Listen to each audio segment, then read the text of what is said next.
Death in the Stacks, a literary mystery. The rain pattered softly against the large, arched windows of the Hillcrest Public Library, creating a rhythmic accompaniment to the ambient silence that reigned within the rows of ancient books.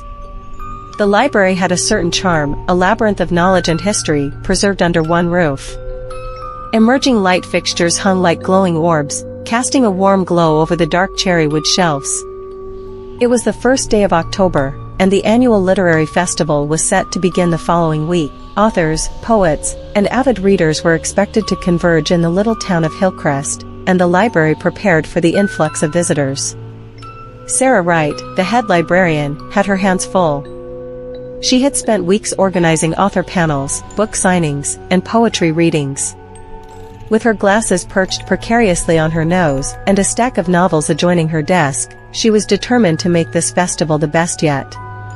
But death has an uncanny way of overshadowing the best-laid plans. That afternoon, Sarah noticed one of the assistant librarians, Jake Patterson, behaving strangely. He had been in the reference section, growing increasingly frantic as he scoured the shelves. After a few minutes, he approached her with a look of profound concern etched across his face. "Sarah, you need to see this," he said, his voice barely above a whisper. Curiosity piqued, Sarah followed Jake into the dimly lit depths of the library.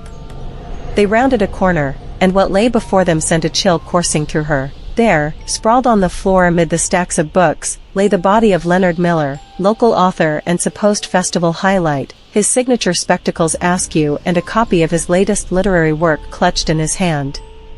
"Call 911. Sarah shouted, her voice breaking the oppressive silence. Within minutes, the library was enveloped in a whirlwind of paramedics, police officers, and a foreboding sense of dread. As they carried away the body, Sarah felt as if the vibrant anticipation for the festival had been sucked away, leaving only an ominous void in its place. Detective Rebecca Hayes arrived at the scene, her sharp eyes darting critically around the room. She was not accustomed to small-town mysteries, a fact that both thrilled and unnerved her. "What do we know?" she asked, addressing Sarah directly. "Not much," Sarah stammered. "Leonard was set to be one of our featured authors.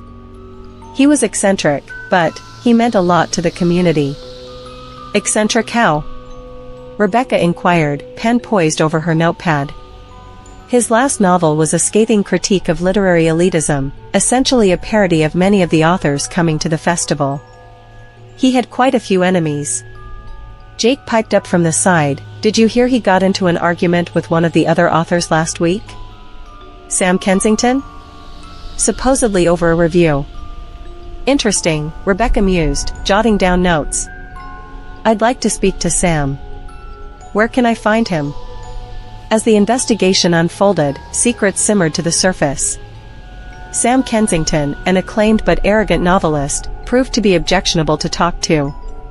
His disheveled appearance matched his agitated demeanor when confronted by Rebecca at a nearby cafe.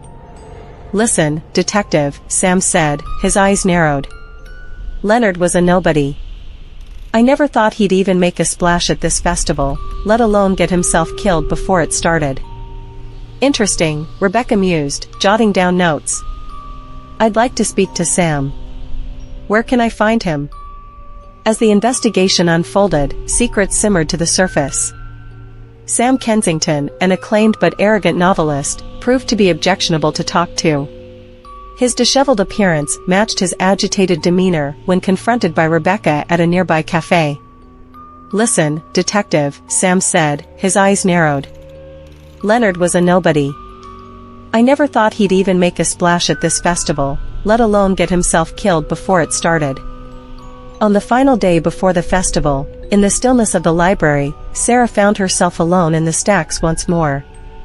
An unusual rustling caught her attention. With cautious steps, she approached the reference section, only to find another familiar face, Helen Turner, a reclusive author whose latest work was shrouded in controversy. "Can I help you?" Sarah asked, a twinge of uncertainty in her voice. "I'm looking for Leonard's manuscript," Helen finally confessed. "He told me he had written something that would expose all of us, use our flaws against us. I thought if I found it, I could understand who we were really dealing with." The conversation was abruptly cut short by Detective Hayes, who appeared behind them. "It seems you weren't the only one interested in that manuscript, Helen." And just like that, the detective had pieced together the threads of a vexing puzzle. The festival continued on the morrow, but with increased caution, as Rebecca revealed her findings before a crowd made somber by Leonard's untimely demise.